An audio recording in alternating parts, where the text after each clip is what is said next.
Hi, it's Deb from Deb's Days Designs, and I'm back with another sewing project. Today's tutorial, we're making this cat food mat with a rubber-backed grip. This project is a stylish and grippy way to help keep your kitty's food and water contained.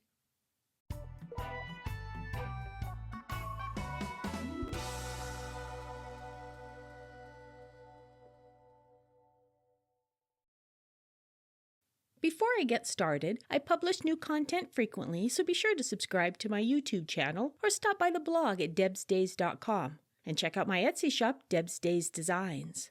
That's where you'll find a digital version of this project. It has the materials list and cutting measurements, step-by-step written instructions, and color photos. You can download it at home and print out the entire pattern, or, to save paper, just read through the directions on your device. Alright, let's get this project started. Along with your regular sewing supplies for this project, you'll need fabric for the placemat, a rubber shelf liner, a Teflon sewing machine foot if you have one. If not, painter's tape. It'll help the rubber shelf liner feed through the machine better. I'll add links down below of the products I'm using today. First, place one piece of fabric with the right side of the fabric facing up. Place the rubber shelf liner on top.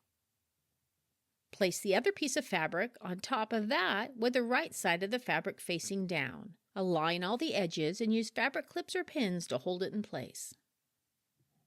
Stitch around the piece using a 1/2 inch seam allowance, leaving a space on one side open for turning. And then clip the corners.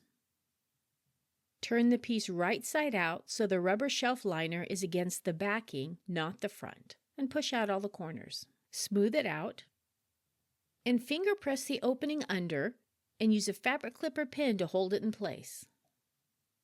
Smooth out the front side of the placemat and use fabric clips or pins to hold it in place. Flip the placemat over and smooth out the rubber backing as well.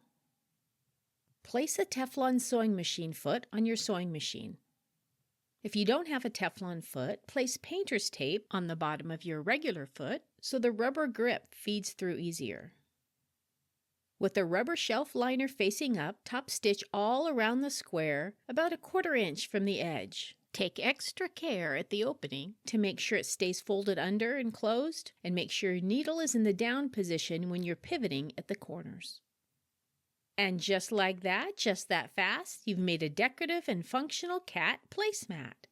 See you next time with another project.